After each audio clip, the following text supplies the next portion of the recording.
Good afternoon, everyone. So I'm super excited to bring you this content today. Tom Wood is someone I've known for quite a while, and he got connected with the Hinge team when he provided a sprint class for our Hinge team. And he's launching his fall sprint opportunities in a couple of weeks. And if you have not had the opportunity to be in one of his sprint classes or have that for your team, I think he also has some solo sprint. We'll ask him. And it was truly team changing for us. We still quote some of Tom's sayings, and when that was so instrumental in pulling us together as a team, we asked Tom to join the Hinge team and make available the same process that he brought to us. So I think he's 4.5 years in now. We'll also ask him that. So we'll just bring forward Tom Wood. He is our owner success leader. How many years has it been? How many sprint classes have you done? What are you launching in a few weeks? That was a lot. 4.5. You nailed it. How many classes? Over 1,000 leaders and emerging leaders in early education have done it in 4.5 years. And we are launching the next semester in September. And schools have two choices. They can have their own team, up to 12 people in a class, or they can send individuals. We also have what's called solo sprints that are comprised of leaders and emerging leaders from all different schools. And typically it runs 8 weeks. It's 45 minutes a week. It's a different topic every week. And they're a lot of fun. They really are. They really are. I am going to pass the microphone over to you. We're excited about this content, and you know me, I have something to say about everything, so I will probably make a comment or 20. And as we go, you guys please put your questions and comments in the chat. Tom will prompt you at times, but don't feel like you have to wait for that. Pop them in there and I will monitor, and we will certainly be mindful of your questions. So take it away, Tom. Thank you, Kathy. If you could go to the first slide, please. Let me start by saying this to everyone here. I'm 67 years old. I remember all of my teachers and all of my coaches throughout my entire life. Those that have led me, those that have taught me, those that have loved me. I remember every single one of them. My first early education teachers at 4 years old was Miss Charlotte and Miss Argel. Still remember them. And you guys, I just want to thank you for making a difference. And you have these children for 90% of their brain development by age 6. And I would argue that 99% of the impact that you have on these children, you'll never see. What I'm doing today, there's a piece of Miss Charlotte and Miss Argel that is helping me do this today. So thank you for that. Just always want to start with thank you. So let's move to the next time. Introduction. We're going to talk about the people side of selling your business. And let me ask you this. Isn't everything, if you go upstream, all about people? It's all about people. So this is the people side of selling your business. Hopefully this will be interactive. There's a chat box. You can ask questions. There'll be, as Kathy said, there'll be places in this presentation that I will ask a question. Would love to get some feedback. But let's go ahead and get started. The outline, you'll be able to, there'll be a QR code at the end. So you don't, it's a lot of pages and we're going to go pretty fast. So don't try to frantically copy the things on the outline because you'll have access to the outline. So let's jump into the introduction. Selling your business is exciting and it's hard at the same time. As a matter of fact, I've heard owners describe it as surreal. It really is. It's something you've poured your life into building, and you're building a school that shapes lives. And you're beginning to turn and transition that ownership over. And what happens with you and oftentimes with the team is uncertainty during the process runs through it. And we are able, and Hinge has closed over $1 billion in transactions, but Hinge is able to manage that process, walk along beside you where there's as little uncertainty as possible, where it is exciting as it can possibly be, and fulfilling at the end of the day. The success of your sale depends on much of your people as it does your numbers. And then as you go through this process, and look at the last bullet point, bask in what you've built. It's hard. It really, really is hard. But step back and bask in what you built and the value you've created. You deserve it. You really do. You really deserve it. So let's go to the next page. Our goals today are to, during the sales process, is to give you strategies, first of all, to communicate effectively, maintain morale, ensure continuity, keep the team strong, keep the sale on track. And then at the end, kind of a bonus, we've got some practical communication tips. What might we suggest you do and when during the process? And let me say this, many of these you've been doing and are doing now. To run a healthy company and a healthy school, leaders have to do these anyway, right? So hopefully we're picking up some ideas, if you're not ready to sell yet, if you're thinking about it, that you can start doing now. And here's my little saying for this page before we move on. The same fundamentals that got you here will get you there, okay? So remember that. And let's see, where are we here? Yeah, the next one. Before we start, it is emotional, as I said. I was part back in my earlier life, pre-early education, pre-Hinge. And by the way, this early education world has been the favorite part of my professional and personal life. It has. And you guys have a lot to do with that. I was involved in a sale side transaction with a medical distributor. It can be very emotional. It is. And there's a pride element. Just know that there's a pride element amongst the team. With our company, we thought we just were better than the buyer at everything. Now, we were better than them at some things, but not everything. But the transaction was such that it was a buyer that was a perfect match, just like Hinge finds for you.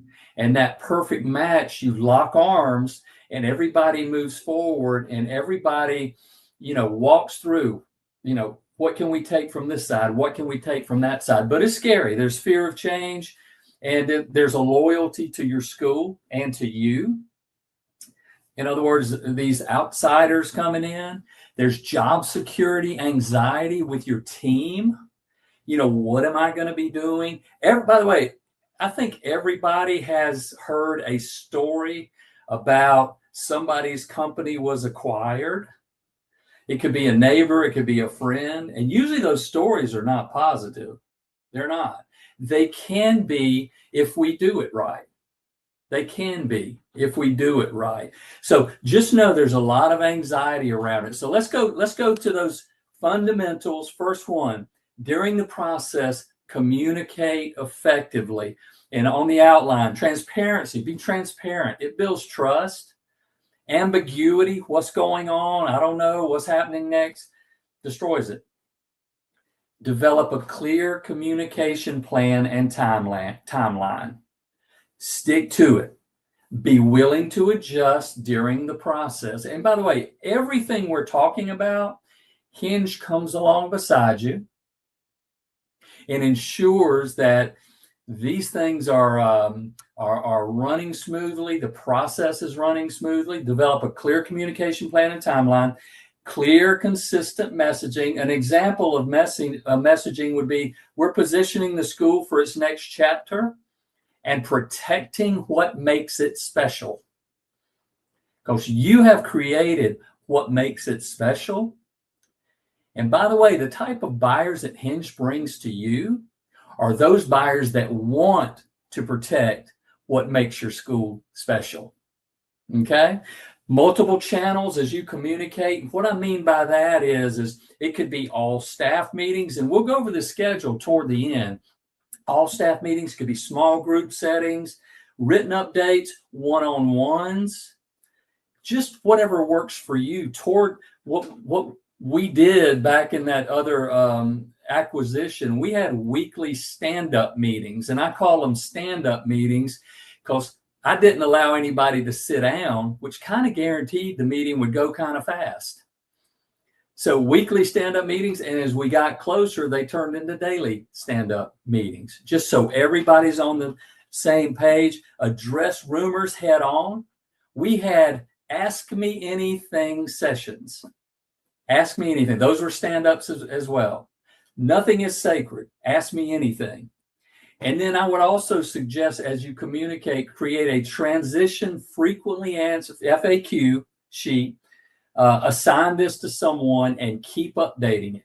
Keep updating it for your team. So I would love to hear, and Kathy, if you have some, and I know you do have some thoughts, what would be some examples of poor communication during a sales process? Of Who's course, got some thoughts on that? Of course, I have things to say. You know I do. Of course. You guys you pop do. into the chat any other thoughts that you have, but I'm going to give one. It's very damaging in a process, but frankly, it's damaging in life in general, is to answer a question with, it's our policy. Oh, yeah. I see this with families and with teachers, and every question should have a logical reason, a logical answer to it. And if you don't know, say you don't know. I don't know. Yeah. I'll find that out for you. That's a great question. It's okay to say I don't know.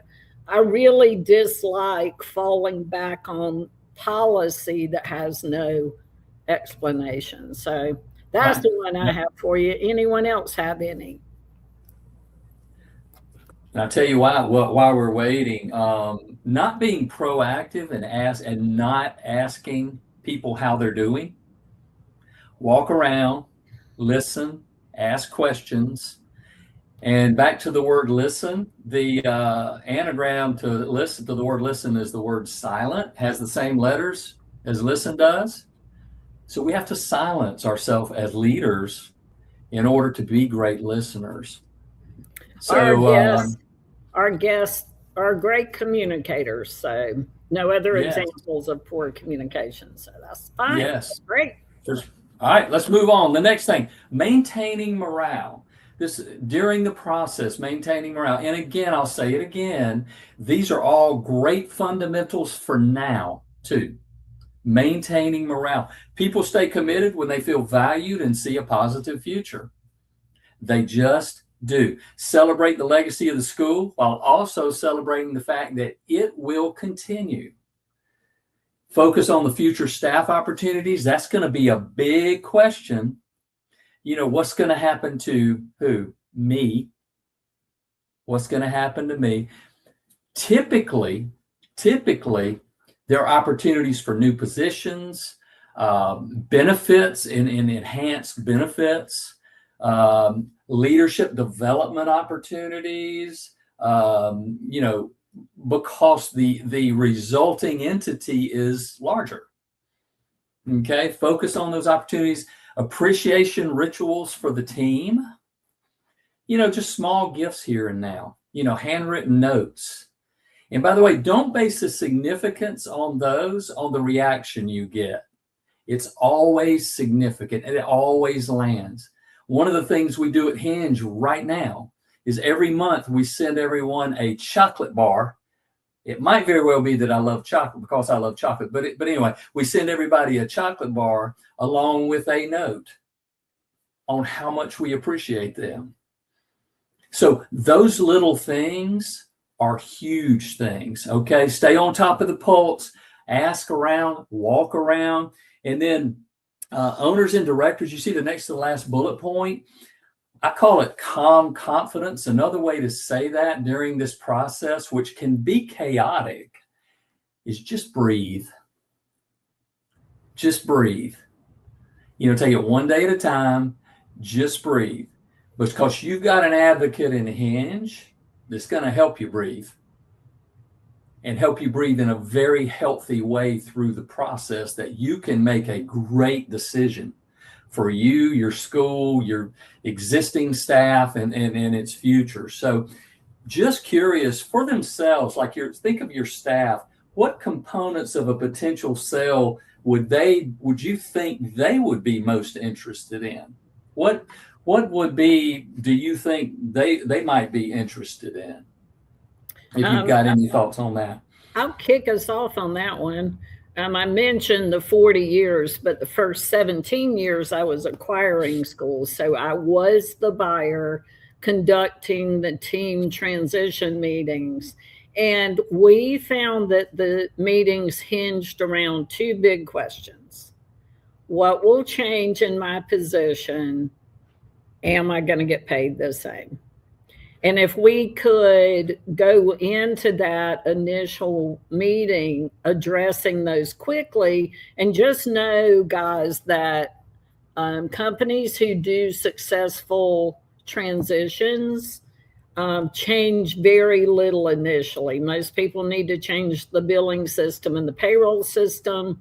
What you don't want to do is go in and immediately, without spending the time to include the team in the decision, make new changes. So Donna added new benefit packages and PTO policies. So also Tom said, and this is very true, that one of the things we fall back on is that in our work, typically the best acquirers, because they have cash and systems and people, are companies that are larger than our selling client.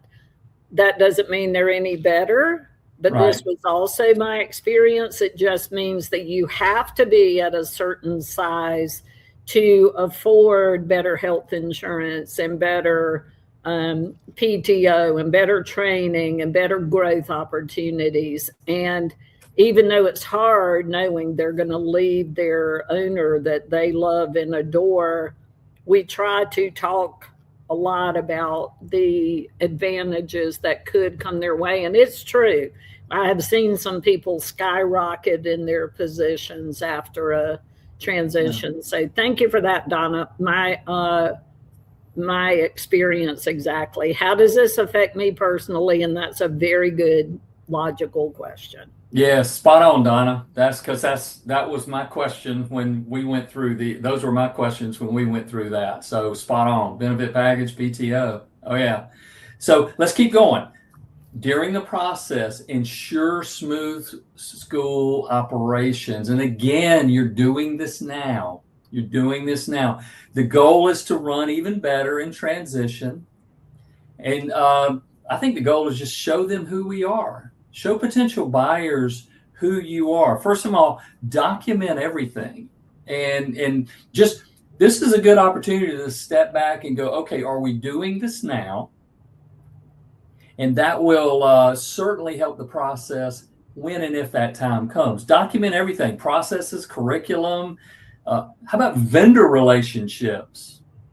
I mean, who do we buy trash bags from? You know, things like that. Every little thing. Document as many things as you can. Tours, enrollment. Do some cross training. And we should be doing this now. So my favorite question to ask when it comes to cross training is, I would encourage you as leaders, sit down and make a list in your school of everything that only one person can do. Sit down and make a list of everything that only one person in your school can do. There's your cross-training opportunity, okay? It's such a great practice. It's such a great fundamental to work on as you operate your school the most efficiently. Maintain and exceed quality standards. Prepare for due diligence. Get everything organized. Use the time to strengthen systems, and and delegate as owners. Hopefully your ultimate goal as an owner is to delegate such that you don't have any duties or responsibilities. I would encourage you, though, at a minimum, work on to delegate and only do those things that only you can do. Now, this is an imperfect thing, and I'm not sure we'll ever completely get there unless you step back and allow the school to run on its own. But just think about that. And I would argue that most of the things that only you can do are the things you love to do. So think about that. So what are some examples of things for the owner to delegate? What are some thoughts that you might have? As you guys are weighing in on that, thank you, Donna, for your question. When do you tell the team about a sale, especially the leadership? And we are getting into that in great detail coming up because that's Yes. critical. And I like the way you're thinking ahead. So thank you for that question. I almost want to say everything. Perhaps an owner doesn't delegate company financial work, not parent billing or food program or subsidy billing, but company financial work, and maybe very high level strategy. Everyone agree with me on that? Those are kind of the things I hang on to, and everything else I would love for someone else to do for me. Yeah. All right. So we have two more of these fundamentals. Then we'll get to the timeline. And Donna, yes, thank you for that. You are thinking ahead. That's awesome. So the next slide: keep the team strong during the process. Strong teams weather change, as you know. Reinforce culture and recast your core values. So a couple of questions, and I need to tell you, we can do a better job of this here. When's the last time you spoke of your core values? A couple of questions to think about. Do you have core values? Do you need to recast your core values? So some things to think about. That's a whole class unto itself, right? The core values and developing them and living by them. By the way, keep them simple. Keep them about you. Don't worry about anybody else's, but what is it about you? So keep revisiting those core values. I call the next bullet point eliminate toxic. Here's what I mean by that. Oftentimes, toxic employees, those that kind of bring the weather down or bring others down, might be their most productive employees. And it's really a little bit scary when it comes to, okay, what do? We know what we need to do, but this person is so productive. My encouragement is eliminate toxic. Everyone else will thank you. Everyone else will thank you. And that's a great fundamental for now, regardless of what stage you're in. Eliminate toxic. Support personal and professional and personal growth of the team. They're training each person here at Hinge has a certain trajectory and certain training needs, their own plan.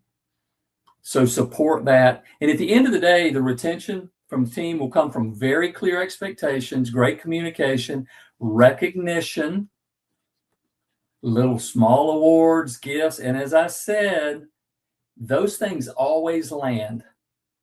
I might give a chocolate bar to somebody on the team, and they might jump for joy like it's the greatest day ever. And somebody else may just say thank you. It lands with both people. Don't base the significance on the reaction you get. So recognition, and then honest conversations about post-sale possibilities. So what is one strength your team has that you feel like will benefit a transition? Any thoughts? Time to brag on your team. Any thoughts on that? If I talked about my team, I would certainly say reviews from clients who feel like they were honored and treated well in a process. So to me, the most valuable people are the ones who are skilled, but I'll teach skills if I get the right people who know how to treat people with respect and honor. So that's a biggie for me. I'm sure Yep. everybody includes that, but probably has some other ones as well. Yeah, in our leadership training, we call leadership serving and loving. And we're trying to create a serving and loving attitude amongst the whole team, with each other, with people on our team, with our clients, and serving and loving, just wanting the best for other people, wanting the best.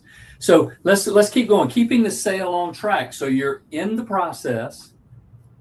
How do we keep the sale in track? Because people issues can derail timelines and valuations. Work with Hinge on a timeline. Like I said, Hinge has closed over $1 billion, well over $1 billion, might I say, in transactions.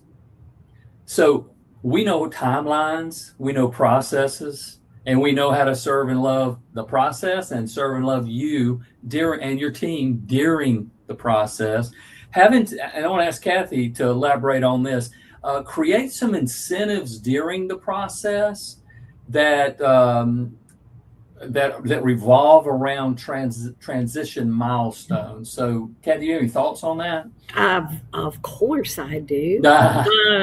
I really love a transition that includes, in some economic way, the people that helped you build the business. And here are a few thoughts. One thought is that they just get included as part of the consideration that you get at closing. It can go by longevity or position. Not everyone does it. But it really is a great way to also motivate people to continue to operate in a very strong way, because we tell our clients to make decisions just like you. We're going to run this for the rest of your life, and run your company the same way that you would. It's even more important if we have a structured process that includes an earnout. And I'll explain earnout just a little bit. The majority of business consideration gets paid at closing in cash. If you have a mature company, all the schools are 2 or 3 years or older, they're fully ramped, you're probably all cash at close, and that's just the way the world works. None of our buyers ask for notes or anything like that. If you have schools that are still ramping, or that you have under contract, or you are building, haven't opened yet, you can get future consideration after the closing based on their performance. And Hinge builds out projections for those.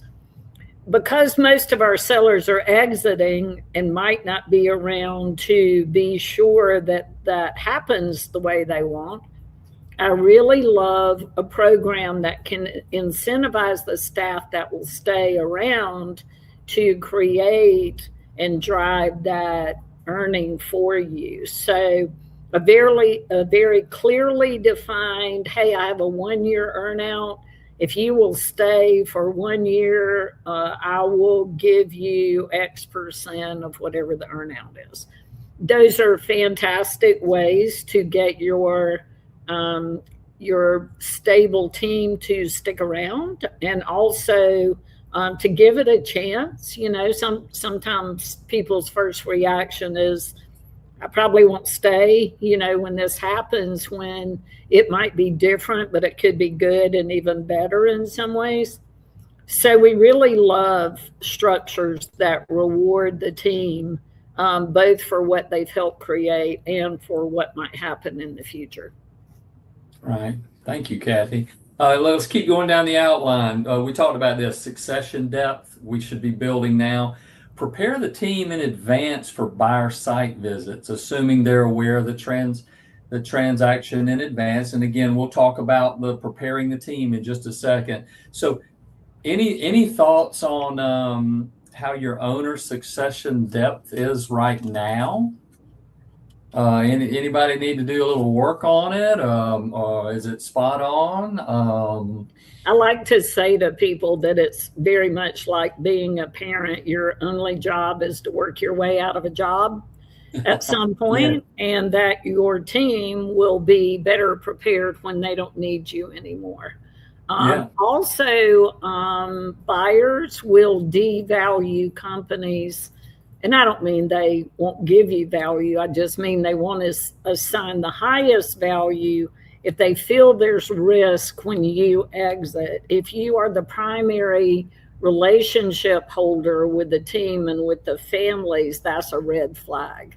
Right. Anything, and I think Tom mentioned this, that there's anything that only you can do, that's probably a good thing to cross train someone on. Yeah, for sure. All right, let's move on to practical communication timeline. Donna, you were ahead of us with the question, and we're going to answer the question now. So thank you for answering that. A couple of thoughts, first of all, before we go to some more practical things. Communicate in waves, and this is what we'll which is what we'll specifically talk about. Controlled, consistent, and progressively broader. The more time that goes, the more people know. Okay, the more people that know. Start with your most trusted group, expand outward. We'll talk about that. Rumors are going to happen. Rumors are going to happen. Jump on them as quickly as possible. Remember, we talked about those stand-up meetings. Ask me anything. Listen, walk around, talk to people. How are you doing? So let me give you some timelines. But before that, let me give you some timelines. So the next slide immediately. So let's say you've committed to sell, or you're right upon that moment. This is the owner executive level season, if you will, of the sale. This is the start of the process. It's immediately pre-decision. This is where you set your goals, selling goals, your timeline, financials, and we put emotional readiness for you and the team. And I guess my encouragement, make sure you are in the right place for this. Make sure you are in the right place. And like I said, Hinge can lock arms with you and walk through you with that and give you some great feedback on this. And again, decide on your core message. Earlier, I said an example of a core message was we're positioning the school for its next chapter while protecting what makes it special. And great buyers that Hinge brings to the table are going to want to protect what makes your school special. Okay? So that's immediately. So the process has started. So the next one, and by the way, these time frames are just estimates. Every situation is different. It may be more than 2 to 3 weeks before closing for this next one, all the way through. So these are just some estimates, 2 to 3 weeks minimum before closing. It's when you typically will want to bring in senior leadership, key directors, and key administrators. They'll be essential for team confidence. So what you're doing is creating another layer of leaders to lead through this process, because you guys know this, and I'm very passionate about leadership development. As Kathy said, their energy is going to be contagious, either positively or negatively. So energy is contagious, depending, and it doesn't matter what kind of energy it is. So this is where you'll want to lead really, really well. What do you want to share? What do you want to share with the directors, administrators, senior leaderships? Just a high-level overview of the process, why it's happening, how it benefits the school, and what their role will be in the process, and get their input on communication plans, succession needs. This could be one-on-one or small group communication. My guess is that will be a lot of group communication, but you as the leader will recognize opportunities to maybe pull some people aside one-on-one. How are you doing? How's it going for you? Are you in a good place? Those sort of things. And again, the message to the key leadership, key directors, administrators is you are critical to making this successful, and obviously reiterate the importance of confidentiality during the process. Rumors are destructive. Talking out of line is destructive. So anything else? And Kathy, I don't know if you want to add to any of that or not, but Of course I do. yeah, of course you do. And I'm glad. I do want to hang on this slide for just a minute because this is the one that has the most variability in it in actuality during processes. So as Tom says, 2 to 3 weeks before closing is bare minimum. Bare minimum. I've seen leadership teams communicated about the sale after the closing, and it can be a disaster. They feel betrayed. They will feel not honored or a part of the plan. And you do need their confidence to be aligned before you announce to other staff members and families, because they are going to look to the leadership team. Mm-hmm. They might talk to you, but they're also, just like teachers are going to say to their leaders, is this okay? And you really want your leaders to say, yeah, I think this is going to be fine. And teachers are going to look to their directors. I will say on this one that I have had clients already tell their regional managers and sometimes directors before they even make the first steps toward a sale. I've had sellers do it right after it's under contract. I've had sellers do it when they absolutely had to. And how I like to frame that with people is, you know your team best. You know how they will react. And there are certain levels of certainty where you can answer questions more clearly. You just don't know earlier in the process the answer to some of the questions, like, what's my pay going to be? What are my benefits going to be? What's the benefit package? And so a lot of people like to get a little farther down that path. The only other thing I'll add is there are some buyers that require much longer notices, and there aren't many. Most buyers understand that it also benefits them to bring the staff in a healthy way, which is not so far ahead that they have more time to worry. But there are some that require 30 or 60-day notices for everyone. And frankly, there's a state or two that requires 60-day notices for everyone, including parents. And we can deal with that, and we just tell, as our sellers are making the decision on who their successor is, we be sure they know. These are questions we ask of all the bidders right up front. What is your communication requirement? Because all else being equal, if the value of the company is the same and one says 60 days and one says 10 days, you might choose to go with the one that's 10 days. So there are a lot of factors that we ask for in offers besides just how much will you pay for this. There's like a 15-point bullet list of things that we force bidders to include.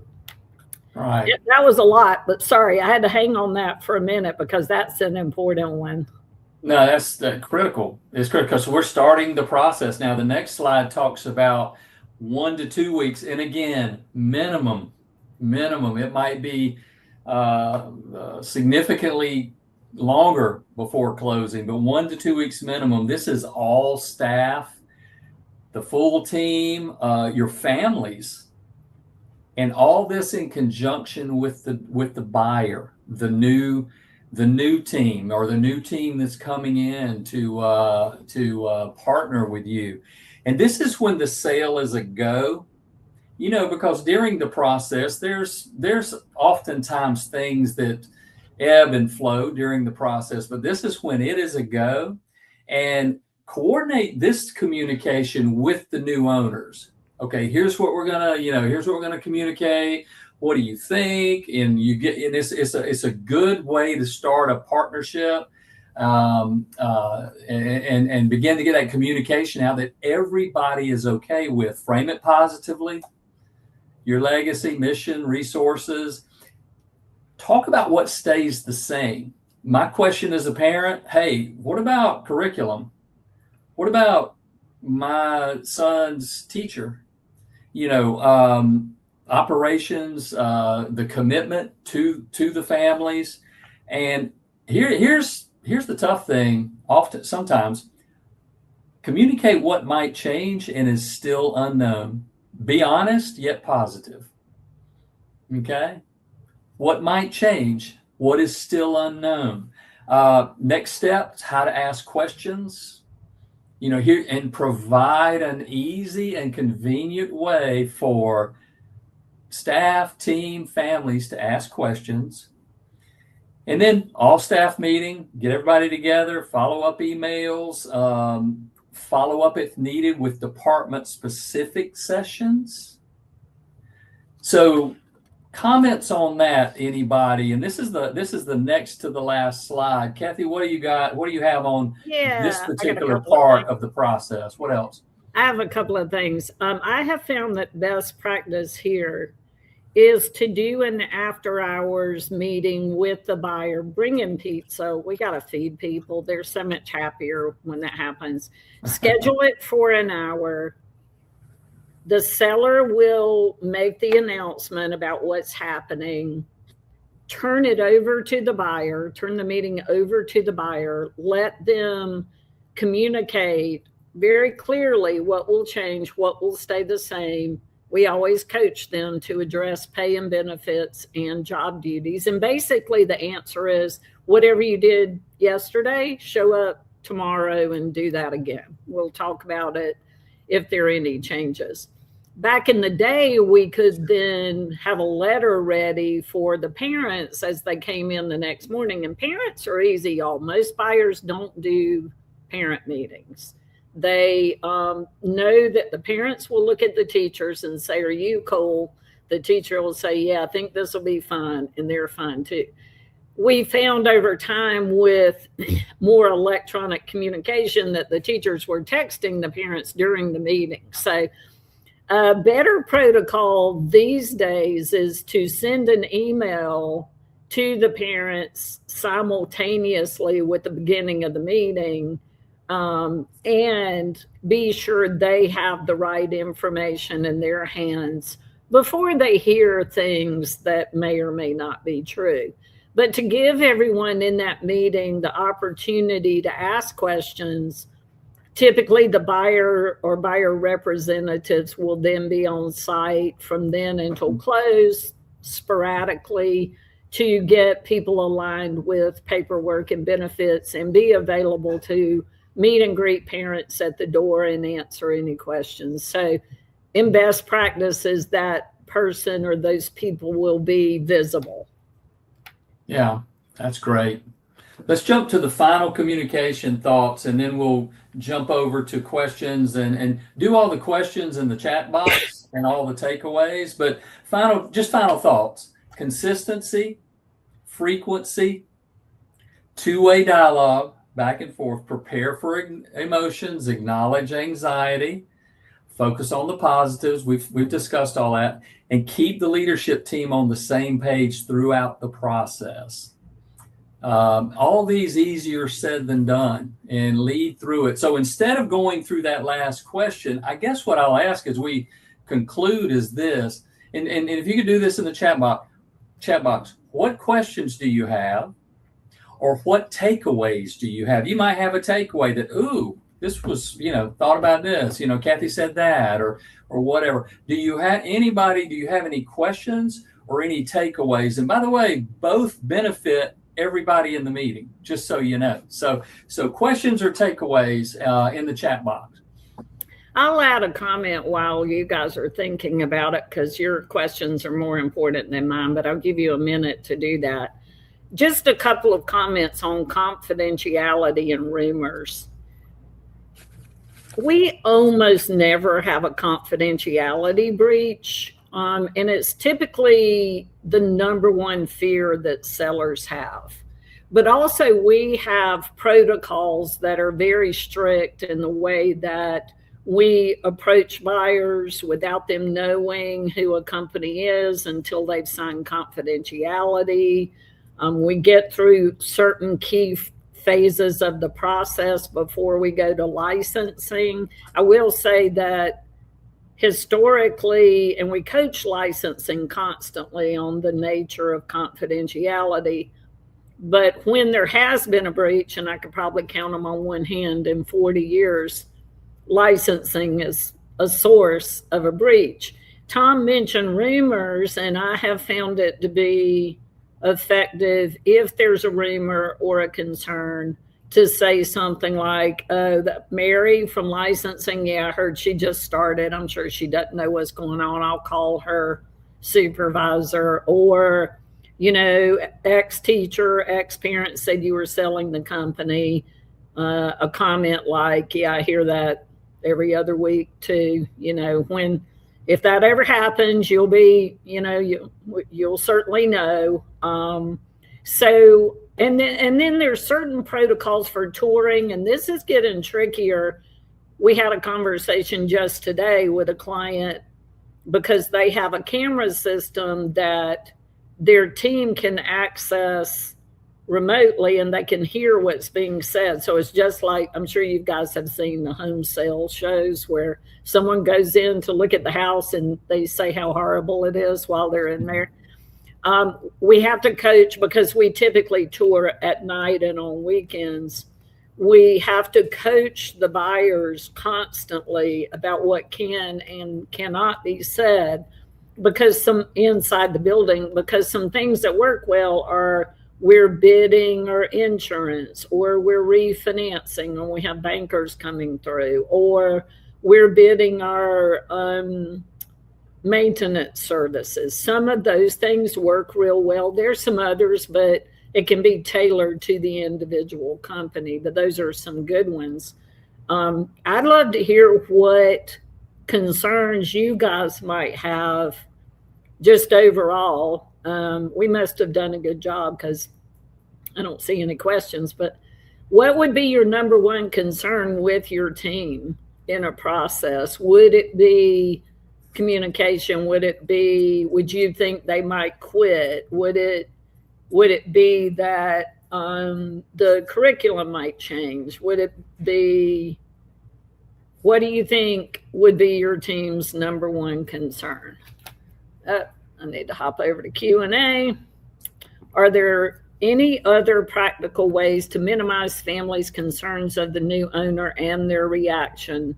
How to minimize them from thinking they want to leave the program? Worst case scenario, families that immediately think they need to withdraw. Really great question.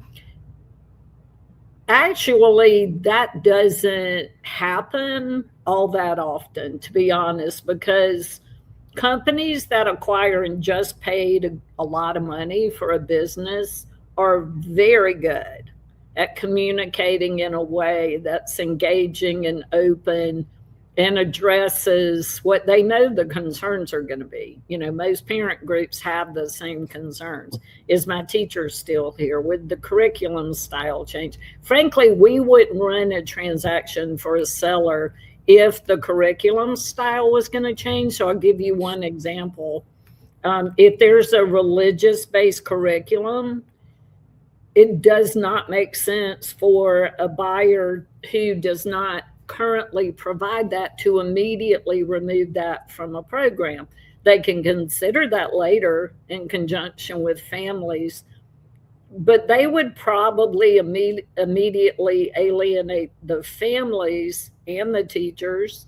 I also don't recommend that buyers purchase a business knowing that leadership and teaching team is not operating to their standards. So now they've got to come in and expect something from the team that the team's not used to delivering. I say, I really want you to change the payroll and the billing system and know that you are okay with how things are going. Maybe you want to work with them And I think it's okay for a buyer to say, hey, we run a particular proprietary curriculum. And during the first year, we want you to look at it with us. We want to know what you like about it. We want to know if you hate it. We want to, we'll work together on this thing. Maybe we blend it. And I'll also say that I love people who acquire that can always learn something from the company they're acquiring. Those are the most successful growth partners, that they know that even if they have 100 schools and they're acquiring one, that one school will be doing something better, different, smarter, easier than they are. So to take the time to discover that and then implement it across all of their 100 schools happens very regularly, and it's beautiful to see. Those are the things that came to me. Donna's people just hate change, so hearing change gives them a bad vibe. That's a real thing. There's real change anxiety. You want to speak to that, Tom? Oh yes, change anxiety. No one likes change. They really don't at the end of the day. And you have to lead through it. You have to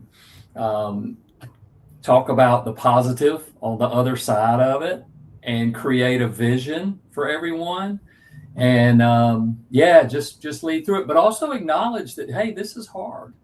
This is hard. And Kathy, there was another, and that's great. We've got a great question.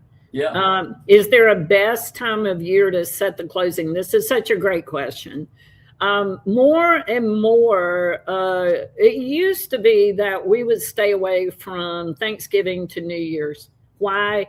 Mainly because you cannot find licensing people to come and do their job in those holiday times. But also communication can get lost and teams can be vacationing and things like that. More and more buyers want to close from September to November, early November, and then from January to May. They really are more and more staying away from the 1st of June to middle August for a couple of reasons. One reason is it's a hectic time and there are a lot of transitions going on. Also, more and more, they want to have more visibility into back to school. I'm seeing more of that just this year than ever before. And I think as we're going to work on this really hard at Shift, but enrollment has been soft for some, not everyone. There are some people just rocking it, and we've got some great content around that. But because of that, more and more buyers want to wait until end of August or just after Labor Day, whenever school starts to get more visibility into what back to school enrollment looks like. So that was a great question. And Kathy, April has a great comment in the chat box. Yeah, April, they do feel betrayed, those who have been there for a long time. It's another reason to bring long-term people in early. And here's my experience. The staff will greatly miss you, and there's nothing you can do to prevent that from happening. If you've done a great job, they will be so sad that you're not there anymore. And they will be happy for you if you explain to them your logic, your mission, how it serves you personally. They will, at the same time, be sad. I doubt they'll feel betrayed if you communicate well and at the right time. They will be sad. They will be happy for you, and they will be nervous. They'll be nervous until they have answers to their questions. So, but I understand your thought there. It's a big one. And believe me, buyers do everything they can to also make the staff feel good, because again, they're smart enough to know that so goes the team, so goes the school that they just paid a lot of money for.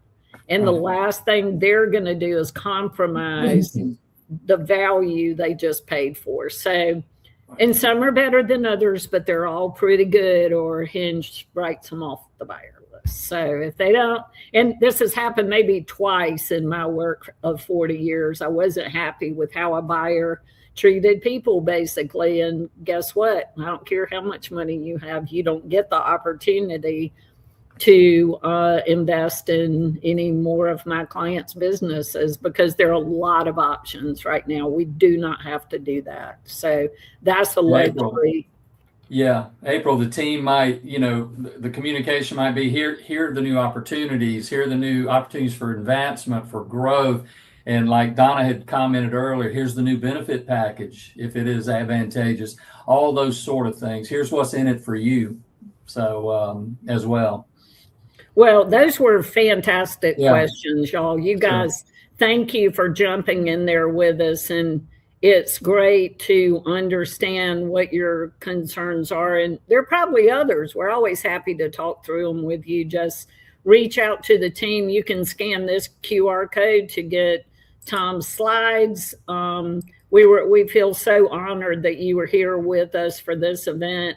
Please reach out, and we're always here to answer your questions about your team or process or whatever's going on in the world. It's a lot, and we're happy to talk. We're happy to talk to you. Thank you for joining us. Thank you, Tom Wood. Appreciate the content. That was amazing. Thank you. See you guys soon. All the best, soon. everyone. Take care and be well.